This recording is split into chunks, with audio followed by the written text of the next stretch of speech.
Друзья и близкие наши подсудимые. Давайте их поприветствуем. Но сейчас посмотрим на экран и увидим там фрагменты из жизни этой милой цветочницы. Ольга Закатаева, 28 лет, не замуж, флорист.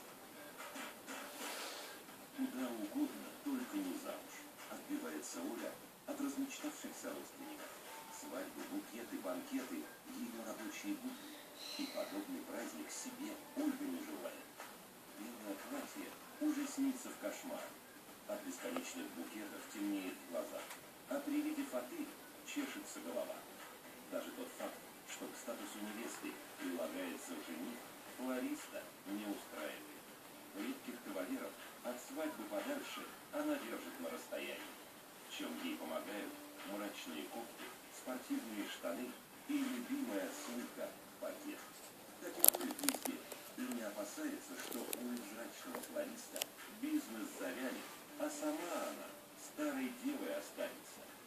Обвиняется.